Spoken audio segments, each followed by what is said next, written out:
Hi guys, it's Andy from Man City Fan TV. I'm here with Bhavs. So Bhavs, tell us about yourself. Hi, I'm Bhavs from AFTV Young Gunz. I do a channel, it's AFTV, but for younger fans, obviously. I also do a personal channel called Bhavs for Ian, which is a bit more funny, really. It's not really that much in terms of actual football content, but it's a bit different to normal. But yeah, just two channels there. That's all it is right now. Brilliant. Well, listen, thank you for having a chat with us at Man City Fan TV. And what we're going to do is preview the game tomorrow at the Etihad. So what we've done is we're going to ask each other some questions. So I'll kick off to you then, Babs. Unai Emery seems to have steadied the fan discontent that was there last year with Wenger, or been there for a number of years. Has he done this, and how do you think he's done this season? I don't think he has really completely yet. I think it's his first season right now, and I'm looking at it and I'm like, do you know what? He's done well. He's done it higher than expectations, but at the same time, I'm looking at it, and Arsenal fans, we're not going to be happy until we compete for the league again. Top four is great. Top four is great, but unless we compete for the league, like your guys, like Liverpool, we're not going to be satisfied. Do you know what I mean? So we're such a big club. We want to be competing for the big trophies, and the last time we won the league was 2004, and do you know what I mean? It's one of those where, yes, he's happy, the fans are happy now. They're a bit more happy, there's a bit more structure in the team, but at the same time, in certain games, we're like, maybe Wenger would have been better, like in smaller games, because the football we're playing sometimes in big games is good, but smaller games, we struggle to pass, there's a slow pace to our team, there's no rhythm sometimes. So yes, he has satisfied the fans, but has he made them all happy? Not really. I've seen a lot of fans on Twitter still complaining, because that's what Arsenal fans do, really. But yeah, I think he's happy. He's made us happy. He's made me happy. But there's still a long way to go. There's still a long way to go. On the back of that, then, just another question: what is going to make Arsenal fans happy? Because I know you said, challenging for the top four, but for the Premier League rather than the top four. But realistically, can you see that happening? And what is it that Arsenal fans want to make them happy? I think first and foremost, it's the Champions League. Oh, wow, sorry for that. First and foremost, it has to be the Champions League. We have to get back in the Champions League. We are not a Europa League team. And yeah, if we get back into the Champions League, it's going to help us out. The fans are going to be a bit more happier. Obviously, we're back where we deserve to be. But I don't know what Arsenal fans want from the Champions League. It's not like we're going to win it.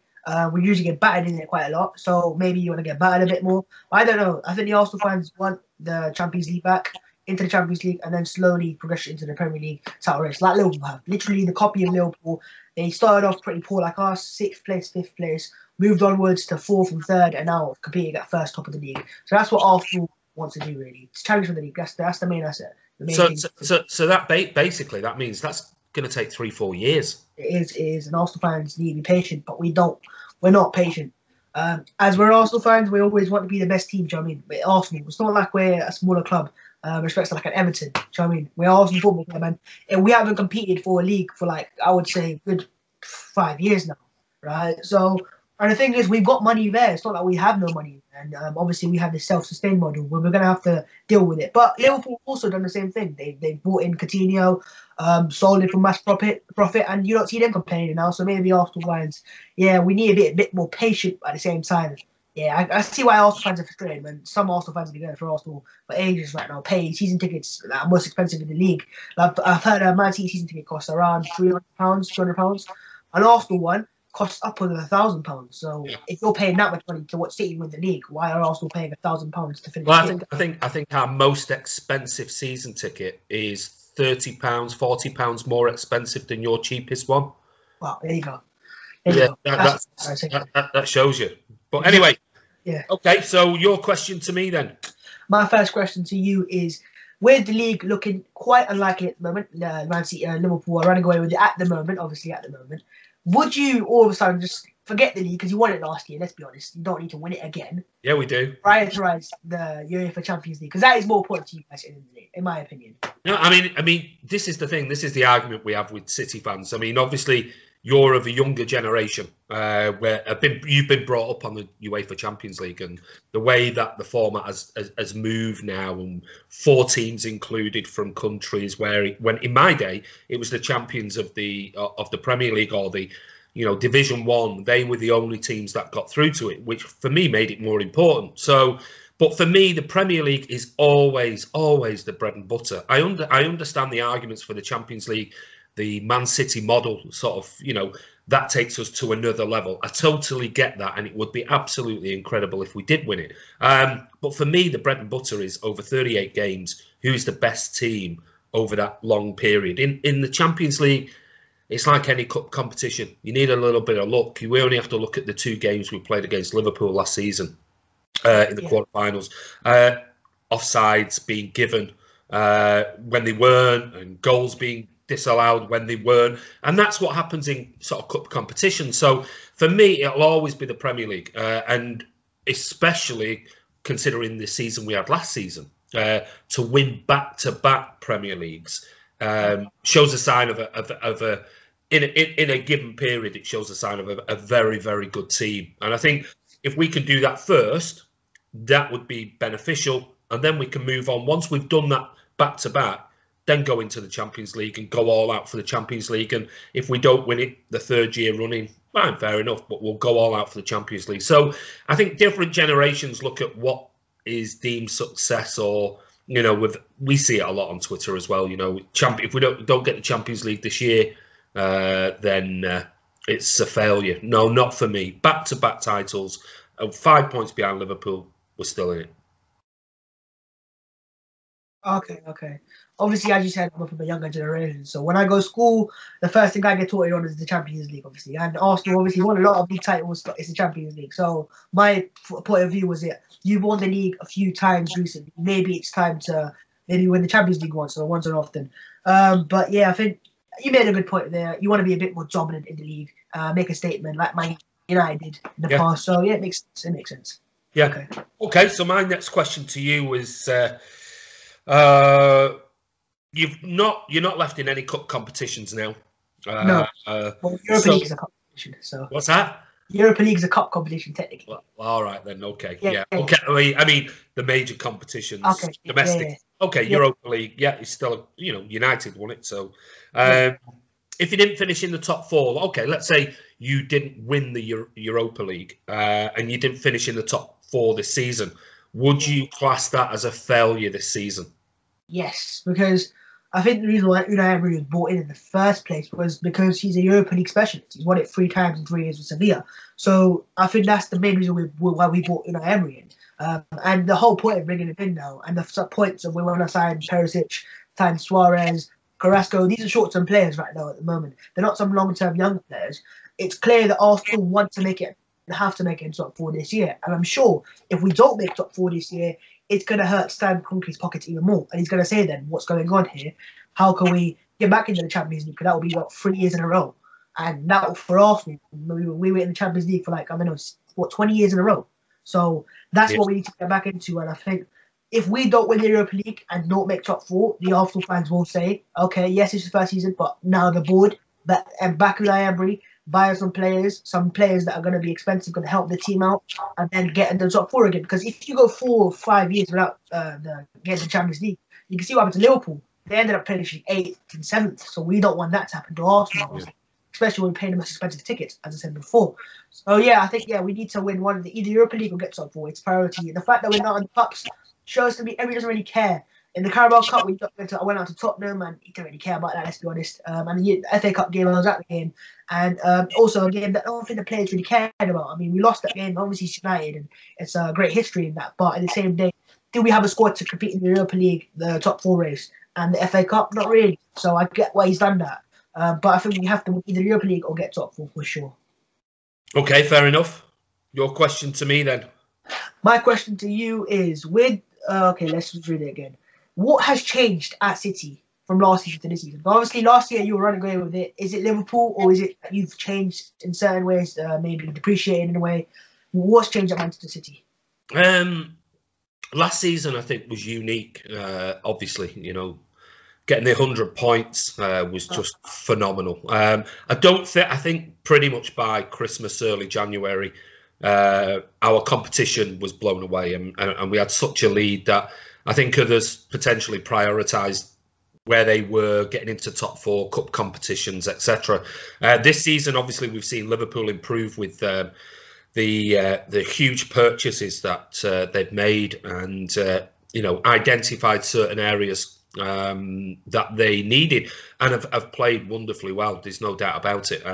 So that's put pressure on, and pressure sometimes creates an environment whereby freak results can happen. It was unusual. People were coming to the Etihad, we were going away, and before the game was even started last season, it looked like we were going to win. It's not been the case this year. Teams have had a go at us.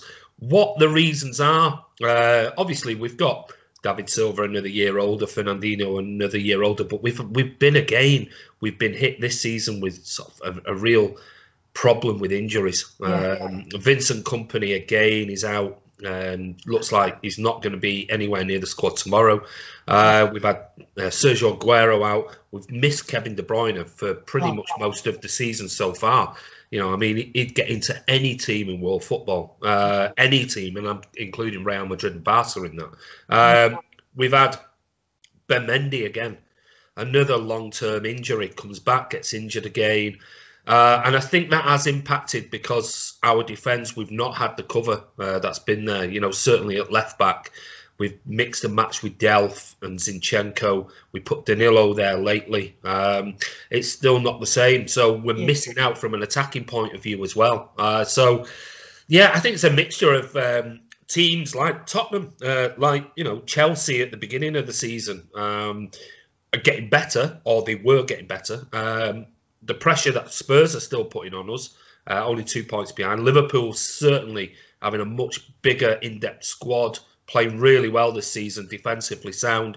So I think it's a combination of injuries, and plus we're in 4 cup competitions, and that's we're fighting on 4 fronts. That is huge. Even though people say, well, you've got a massive squad. Well, we've only got the same number of players that everyone else has, but we're playing every 3 days, and I think it's a good thing. If you don't want to be in those cup competitions, then put out a youth team and get yourself knocked out and prioritise. I'd rather us go for 4 and right to the end, and if it means compromising, then I don't want to do that. I'd rather try and get a double or a treble. Quadruples out the question, but I think it's a culmination of all those things. I think that makes sense, obviously, because the way I look at it is, say if Liverpool's first team left back was injured, their first team best player was injured, like Kevin De Bruyne, which team could then compete for the league, and you're still up there, aren't you? So it proves how good your squad is and how good your manager is as well to get them out, the players, because he's coached a lot of players. I mean, look at the improvement of Raheem Sterling. When he joined, he was people looked at Raheem Sterling as a banter player. Do you know what I mean? Like, oh, he's good, but he's this, he's that. But now he's become this top draw winger that a lot of people rate now. So I understand where you come from, the injuries, and obviously, it makes sense. Obviously, if our best player was injured, it wouldn't make sense for us to compete with the title. Try having 3 or 4 of your best players. Like we've missed David Silva. At times because of issues and things. So. It's hard when 3 or 4 of your best players are suddenly missing, and that's what the squad's for. But it's still not the same as having your first 11 out for. I think that's what happens when you're competing for the league like Liverpool are right now. You get a bit lucky with injuries sometimes. Liverpool, for example, Salah injury-free, Mane, Firmino. If one of them get injured, then what happens then? Does Shaqiri perform the same way? So that's how it goes. I mean, remember a couple of years ago, Hazard never got injured for Chelsea, and do you know what I mean? So that's how it goes, I guess. But I think that's really it. Okay, my next question to you then was, who's been your standout player of the season so far? Okay. Well, there's quite a few players, actually. I think quite a few players that surprised me. I think Lacazette has improved quite a bit under Unai Emery. But my heart does say, for some weird reason, that Unai doesn't really fancy Lacazette for some reason. I don't think he really wants him. Because in big games, you don't play him. Maybe tomorrow he won't start. Because I think he prefers Aubameyang because he's a bit faster player and stuff like that. But I don't think he fancies him. But then again, I think he's been a very good player for Arsenal. Aubameyang, as always, scoring goals, what he does. I think he's second top scorer in the league. 1 goal behind the diving man himself, Mohamed Salah. Do you know what I mean? So I'm looking at it. I think our best player in my eyes has been Lucas Torreira. We bought him from Sampdoria. And when we signed him, I was like, this is the player we needed for ages. He's a bit like Kante, the way he tackles, the tackle numbers, the passing numbers. And he's brought a lot more to our team, a bit of dynamism. He's helped Xhaka out a lot. And to make Xhaka look good, you have to be good. So I think Torreira for me to be our best player. He's come in, he's not shocked me because I know he was going to do it. He's going to come in, he's going to tackle, he's going to do stuff like that. And it shows what Arsenal have lacked. And now in big games, we are competing a bit more. In the Liverpool game at the Emirates, we competed. Tottenham, we beat them. United, obviously lost to them, but we're playing again in the league. Chelsea, again, we competed in. And it shows the game we missed him against was you guys and how much you struggled. And when he came on, he did help us out a bit. So I think Lacazette's great, Aubameyang is great. But I think it has to be Lucas Torreira for me. He's just been such a good player for Arsenal. And I think he's a player that maybe you guys in a couple of years might be going, oh, he's what we want. So we'll keep hold of him as much as we can. But Torreira's been our best player so far this season. Well, we've been linked with all the central defensive midfielders all over the world, and it's something obviously we're going to have to address in the summer with Fernandinho, 34, still doing brilliantly well. But another season, we need a bit of backup there. But yeah, he was the player. I must admit, he was the player at the beginning of the season that I think you lacked, and it was the one player that you've been missing for years. Really, a real proper aggressive, tackler and leader, and I think I agree with you. I think he's been brilliant this season for you. So your question to me, same aspect of you asking me that. I'm going to ask you, any Arsenal players that you would like to sign, perhaps? Is there anyone in the Arsenal squad that you want? Just take them. It's fine. It's going to happen. Yeah, you probably want about 200 million for him. Well, okay. Looking at your squad, where are we missing? Well, we're missing a left back. I wouldn't take any of your left backs. We're missing a central defensive midfielder, so we've just been talking about potentially he could be some decent cover for us. But one thing I am a little concerned about is we've got Sergio Aguero and we've got Gabriel Jesus as our strikers. That's it. That is pretty much it. And when Sergio's out, that's a lot of pressure. We've got to remember, Gabby's only sort of 21, 22 years of age. And, he went through a rough patch at the beginning of the season, but now he's just banging form whenever he plays. But he's being dropped again, and possibly he'll be dropped again tomorrow. So for me in the summer, not only I think do we need a left back, a central defensive midfield cover for Fernandinho, I think I'd like to add another striker. And, would I take Lacazette and Aubameyang? Yeah, I'd take one of those. But, whether they'd be cover, they'd have to be happy to rotate between Gabby, Sergio. So Aubameyang is getting on a bit. He was one that a couple of years ago I was on City forums and things like that, sort of saying I would have liked him at the time. So I'd go for Lacazette if he was prepared to rotate with Sergio and Gabby. That'd be mine. Is that Lacazette over Lucas Torreira? I think if I had to take one of them, I'd take Torreira. Okay. Yeah, right now. Right. But I'm not going to take him because I think we're going to go for Ndombele in the summer. A good player. And I think that's who we're going to identify for that role. So if I had to take another one, it'd be a striker, which would be maybe Lacazette because of his age. Yeah, I think you missed out when De Jong went to Barcelona. I think he would have been perfect. Because Ndombele is a great player, but he's nothing like Fernandinho at the moment. He's a dribbler. He progresses the ball a lot. Yeah. Fernandinho is more of a tackler / progresses the ball. So I think if you look at De Jong's stats, his tackle number is insane. So we've been doing videos on him for months and months, and every time we've done a video, we've said he don't want to come to City. He wants Barcelona, and if Barcelona come knocking, I don't get that nowadays, man. Barcelona, the team they used to be, they've got Messi, but let's be honest, are they competing for the Champions League year in year out? Not really. But if you're a young player, exactly, and you get a chance to play with Lionel Messi, exactly. even if it's just for 2 years, you're gonna. It's still a massive pull. So I never thought we'd get Frankie de Jong, full stop, months ago.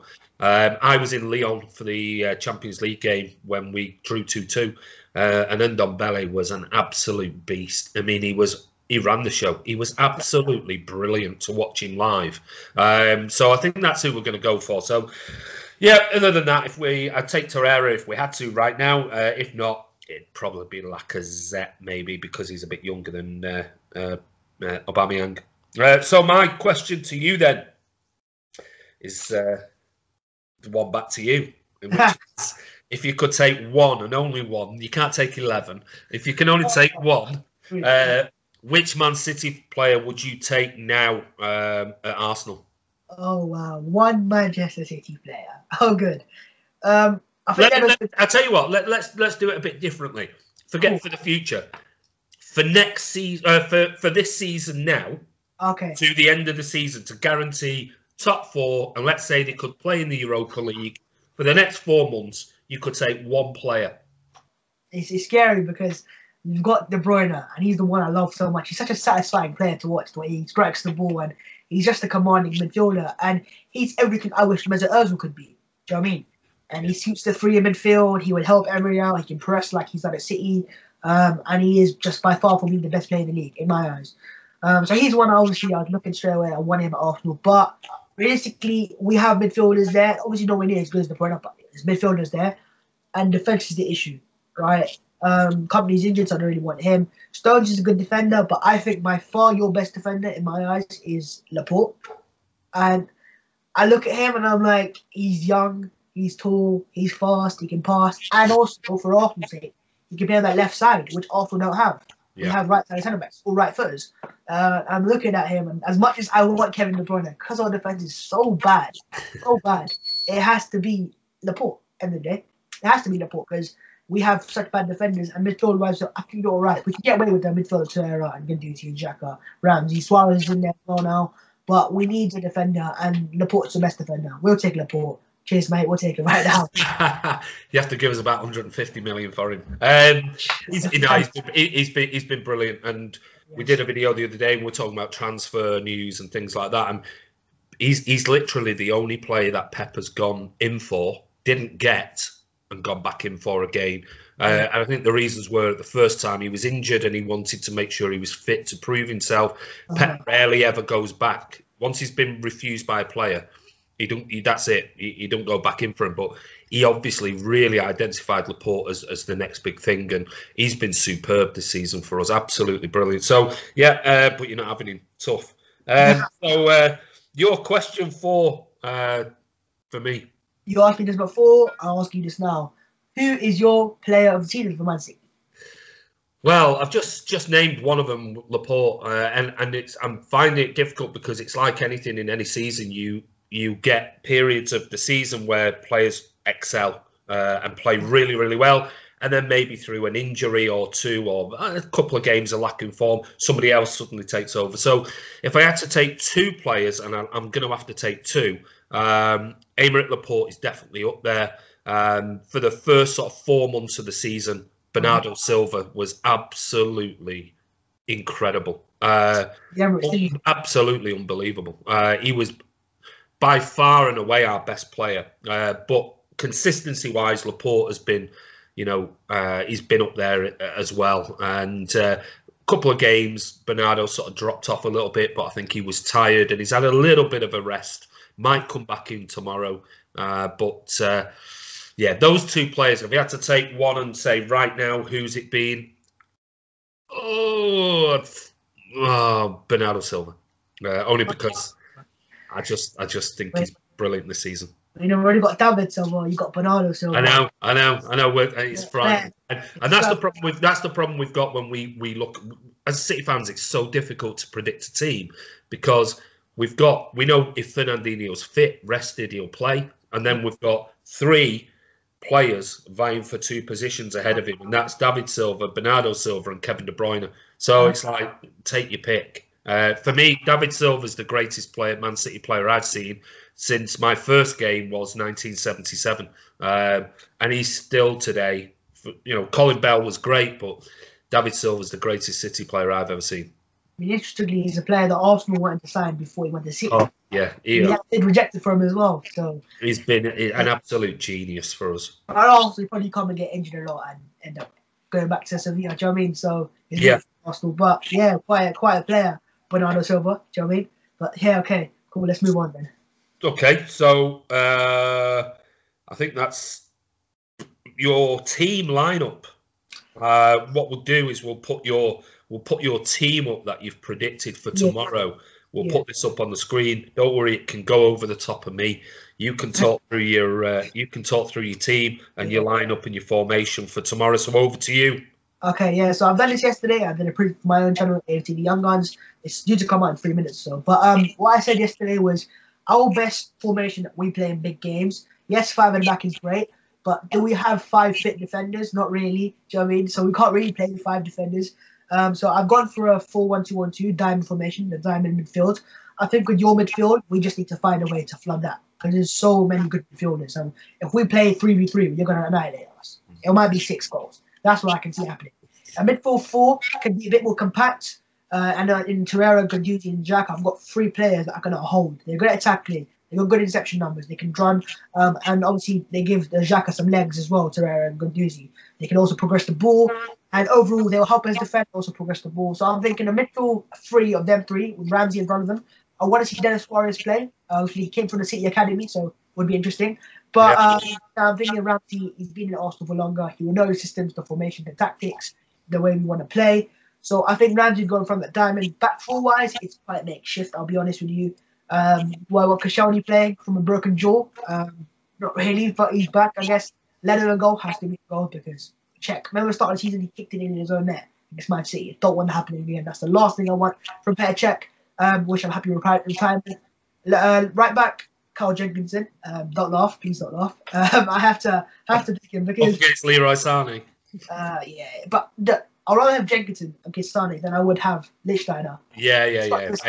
I agree. He's finished. Do you know what I mean? And Maitland-Niles is a good player, but he's not a right back. He's not a proper right back. Yeah. Jenkinson's a proper Arsenal lad, supports Arsenal, fight for the cause. And he's give him a chance to them to prove himself. Because obviously players in the past at Arsenal have come through via the injuries. Maybe now Bella is injured, Jenkins has a chance to push on and maybe get himself a move end of the season to a bigger team. Or not a bigger team, but a good team. Left back, Kolasinac, he's great going forwards, awful defensively. Sounds like a fast football club for you.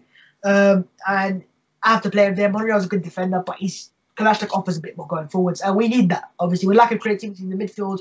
We need wing backs to go forwards and help provide width. So he has to be our left back. Centre back's Koscielny and Mavropanos. Mavropanos is a player who I highly, highly rate. Obviously, he's not as good as Laporte also, but he's a player who Sven Mislintat has brought in. And he played 5 games last season before he got red carded against Leicester City. And he's been injured since then. But he's a player who's tall, he's strong, he's fast, a bit like Laporte. He's Greek. And I think he's better than Mustafi. Mustafi just, no, I'm not playing Mustafi against your attack. He just end up slide tackling your players, getting sent off and giving you a penalty. That's the last thing I want. And yeah, I think Mavropanos and Koscielny's back. He has to play. He's probably our best defender right now, fit. Great intercepting player, great intercepting and tackling and stuff like that. And up front, Ramsey, Aubameyang, Lacazette. I think any defence in the world, they will cause issues. They got great movement. Runs in behind. Lacazette will drop off deeper. And Lacazette's hold-up play is something which is massively, massively underrated, I think. I think his touch and stuff like that. It's a bit like Sergio Aguero. Yeah. And Aubameyang, you got a player who's going to peel off your defenders. And if your defenders fall asleep, like you did against Liverpool, for example, you could get punished, right? And I think it's going to be that solid midfield 3 to hold the midfield. The fullbacks and the bomb forwards. So you're going to have 2 centre backs there. So that midfield is a defensive block of 5, really. And then you've got the front 3 and the wings to come forward, so wing backs to come forward to help attack. So I think I'll be happy with that team. I don't think Emery will play that team. I think he might play Mustafi in the back instead. So maybe that's an issue. And if Mustafi plays, and also Lichtsteiner, if he plays as well, I think we can't. There's no chance of winning this game. No chance of us winning this game. When you're speed on the counter attack, it's just literally suicide. It is suicide against your team. But hopefully Emery listens to it, he watches this video. And Unai, please, back in the free. Cheers, mate. Okay. Check it out. That's all good. Right. So what about score prediction? My score prediction. Ooh, that's a hard one. It's one of those where Arsenal can lose 6 or win by 2-1. It's one of those. Looking at your team, Kevin De Bruyne is back fit. David Silva's there as well. Fernandinho's there. You've got a fully fit team, then, to be fair. It's hard. It's one of those games where you've lost the last game, and I'm like, maybe you can go and nick a result, but it's Man City away. It's not at home at Arsenal, right? Let's just go. I'm going to go and say Arsenal draw. Optimistic. Let's go Arsenal 1, Man City 1. Don't know why, but I just do it. It could happen. It could be one of those games. We struggle to score. We struggle to score. You score. We score. Bang. Done. Yeah, well, we've got to bounce back after Tuesday night. That's without a shadow of a doubt. Okay. Yeah, decent lineup. So, your last question to me. Same as yours. Predictions and lineups. Right. Lineups, like I said before. With Pep, you just never know. You can... Exactly. You tried to do it every week, you'd look foolish because he changed things so often. I mean, like I said before, we're in so many competitions. He's got to think now we've got a rearranged game at Everton midweek as well. Then we've got Chelsea at home, and so we've got 3 big games all in, and then 3 days gap. So I don't know what he's going to do. Whether he's going to go full on for tomorrow, whether he's going to rest a few and try and sort of balance it throughout the next week with the 3 games. But if it was me, this would be my lineup, and that is pretty similar to how we start. We don't often change a great deal with our formations. It's a normal standard sort of 4-3-3. And I'm going to go with Edison as usual in net. I think Walker will keep his place. Danilo did not have a good game against Newcastle midweek. He was awful, in fact. And he's actually had a couple of decent games lately, but I think he might miss out. Stones Laporte, I think, will keep the place. Company is out. He's not playing. Pep was very sort of non-committal on questions yesterday in his press conference. When asked, is he fit? He went, I don't know. And that was it. Left back, I think this is where there might be a change. Fabian Delph is back fit again after his suspension and a little niggle. It wouldn't surprise me if we see Fabian Delph come in, a bit of solidity, a bit of tackling. Danilo can get caught out of position, and that's his problem. And then we saw those sort of 2 errors against Newcastle. Usual midfield, 3 midfield, Fernandinho holding. Kevin De Bruyne will definitely play. But this time, I'm going to drop David Silva. I'm going to put Bernardo Silva in there. He looked very leggy against Newcastle. He was pretty much non-existent, which we haven't seen this season. And he needs to shave his bloody hair and get his hair back. Yeah. He needs to be bald again, because since he's grown his hair, he's not been the player he was when he had a bald head. So I think David Silva might be rested for the Everton game. So I'm going to say Bernardo Silva and Kevin De Bruyne playing in there. A bit more energy from Bernardo. And then, who knows, Mahrez could come in, could swap, Aguero for Jesus. But if I had to stick, for me personally, and this could be, all 3 of these could be wrong, I'm going to stick with the usual. Sterling on the right, Sané on the left, and Sergio Aguero up front. He likes Arsenal. He likes scoring against Arsenal. So that'd be my lineup. But like I said, I could be completely wrong with it. And normally I am every week. He's always bringing in something new. So, yeah, score prediction. I think it's going to be a tight one. I think City fans will be on edge tomorrow, because I think if we battered Newcastle or won against Newcastle in midweek, I think we won't be worried. But I think we're looking for a reaction. And sometimes if that reaction doesn't come within the first 20, 30 minutes and it's 0-0, I think City fans will start getting a little bit concerned. So I'm going to go for a tight game. I'm going to go 2-1 City. Think one of those fingers crossed 2-1 Cities, because if we draw or we get beat, and then I do think potentially that's the title over if Liverpool win. But if we win and then we've got Everton again midweek, then all the pressure is back on Liverpool again. So yeah, 2-1 for me. But anyway, listen, I want to say a massive thank you. I know it's early morning and we're doing this, and are you going to? Are you managing to get up to the game tomorrow? I've got a ticket, but I'm trying to find a journey to get up there. Obviously, we're snowing that over here. It's going to be hard to get up there, but if not, Robbie will help me get there as well. So hopefully I'll get there. If I'm not, I'll be watching it on TV anyway. So I'll be at home, comfortable. Well, I'll be up there. Ray's away in Paris, so he's got to go back to Paris. So it'll just be me tomorrow. But I'm normally around the Blue Moon Cafe near the back of the City store. So if you're up there, we're there about 3 hours before kickoff. So come over. Have a chat. Listen, I want to say a massive thank you. For the people who are watching, who want to follow you, just give us a shout out to your channel again. So I do AFTV Young Gunz, obviously. So Young Gunz is AFTV, but for younger fans like myself. And then also my other channel called Bhavs 14. It's a bit different, so if you go over there and find it a bit weird, I've warned you already. It's a bit funny. It's a bit different to every other football fan channel I have. It's not a fan channel. I think it's more of a personality channel. Of just me being funny, being weird, and just being myself, I guess. But yeah, that's all it. So that's all. Cheers for having me on, I guess. What about your Twitter? My Twitter is Bhavs14 as well. It's all my channel. Just go on my channel and you'll see Bhavs14 up there, Twitter, Instagram, all of it. It's double S, isn't it? BHAV double S. Exactly. Yeah, Yeah, I watched one or two of your videos yesterday, and it was making me laugh. Very lots of humour in it. So listen, guys, go over and check him out. It's quite funny. But anyway, this is Andy from Man City Fan TV. Again, a massive shout out to Bhavs, and a big thank you for coming on Saturday morning and previewing the Arsenal game. So anyway, don't forget, subscribe to both channels, click notification, and don't forget, keep commenting below the videos, and we'll see you soon.